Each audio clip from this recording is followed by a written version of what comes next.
नमस्कार, आपका स्वागत है ASTV24 न्यूज नेटवर्क में। हम लाते हैं तेज, सटीक और निष्पक्ष समाचार हिंदी, इंग्लिश और बंगाली भाषा में। देश से लेकर दुनिया तक की हर बड़ी खबर अब इंडोफ्लेक्स व अन्य प्लेटफॉर्म पर लाइव। চাকরি থেকে বাদ দেওয়া হয়েছে কোচবিহার পৌরসভার 135 জন অস্থায়ী কর্মীকে। তাই সেই অস্থায়ী কর্মীদের কাজে বহাল রাখার দাবিতে কোচবিহার পৌরসভার ফাইন্যান্স অফিসারের সাথে দেখা করতে গেলেন 135 জন অস্থায়ী কর্মীরা। বৃহস্পতিবার দুপুরে কোচবিহার পৌরসভা যান চাকরি থেকে বাদ যাওয়া 135 জন অস্থায়ী কর্মী এবং ফাইন্যান্স অফিসারের সাথে কথা বলেন। তবে সেখানে দেখা যায় কোচবিহার পৌরসভার ফাইন্যান্স অফিসারের সাথে অস্থায়ী কর্মীদের বচসাবাদে।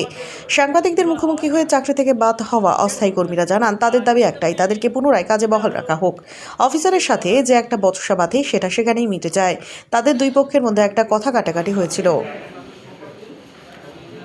19 বছরের পৌরসভায় কাজ করছি। হ্যাঁ, এখন আমি মা কিচেনে ডিউটি দেই, আমার এখন কাজ করার ক্ষমতা আছে, যার জন্য আমাকে কাজের থেকে বাদ দিল ওরা। হ্যাঁ, এফও স্যারের ঘরে গেছি, এফও স্যার তো বললো আপনার সাথে কোনো কথা নাই, কথা যাবো পরে, এই কথা বললো। কিন্তু যখনই শুভেন্দু অধিকারী মুখ্যমন্ত্রী হয়েছিল তখনই বলছিল যে আমরা কারো কাছে লাথি মারবো। আর আমি বললাম যে আমাদের মায়না কোনো সরকার থেকে আসে না, আমাদের মায়না পৌরসভা থেকে দেয়। আমরা পৌরসভা শ্রমিক, আমাদের পৌরসভা থেকে টাকাটা দেয়। আমরা অস্থায়ী কর্মচারী, দীর্ঘ এই যে মিটিং মিছিল করা এখানে ঢুকছি, উনি আমাদের কাজ সারাতে পারেন। আমাদের কোনো পেনশন নাই, আমাদের কোনো টাকা পয়সা নেই। কিন্তু এই সরকার আসার পর আমাদের মুখ্যমন্ত্রী বলছে আমি না আমরা, এবং কেউ ঠকবে না, কোনো শ্রমিক ঠকবে না। এই সরকারের কাছে এইটুকুই আবেদন, যাতে আমাদের শ্রমিকদেরকে পাশে দাঁড়ায় এদের রক্ষা করার মতন বা এদের সংসার চলার মতো কোনো পথ যাতে এই সরকার দেখে। এই নতুন সরকারের কাছে এটাই আবেদন। এবং মুখ্যমন্ত্রী কিন্তু এই কথা বলেছে।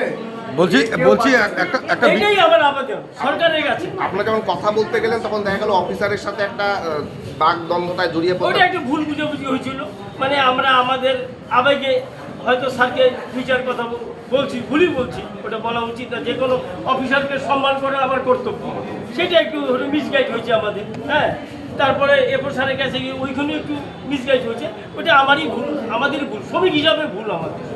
শ্রমিক হলে তো অফিসারকে অসম্মান করা যায় না, এটা একটু আমাদের ভুল হয়েছে। কিন্তু আপনাদের প্রেস কাছে এটাই আমার আবেদন, যদি পৌরসভায় এই শ্রমিকদের ডেলি ওয়েজে যারা আছে তারা কাজ বাদ গেলে তাদের কিচ্ছু নাই, না পেনশন না এককালীন কোনো পয়সা।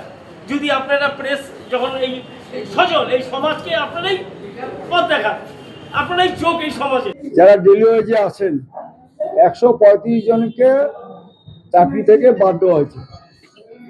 এই ব্যাপার নিয়ে আমরা ইও সাহেবের সাথে দেখা করেছি, কারণ ইও সাহেব আমাদেরকে চিঠি দিয়েছেন। সেই চিঠিতে ইও সাহেবের সিগনেচার আছে। কারণ ইও সাহেব এখানে যাওয়ার পরে ইও সাহেব বললো যে এটা তো আমার ব্যাপার না, এফও সাহেবের সাথে দেখা করতে হবে, কথা বলতে হবে। এফও সাহেব আমাদেরকে নিজেই ডেকেছেন। ডাকার পর আমরা নিজেরা গেলাম, যাওয়ার পর আমরা বললাম, ওনাকে অনুরোধ করলাম যে যারা আগে কাজ করে আসছে 135 জন, তাদেরকে তারা যেন বহাল থাকতে পারে, এটা আপনার কাছে অনুরোধ। For more updates, continue watching ASTV24.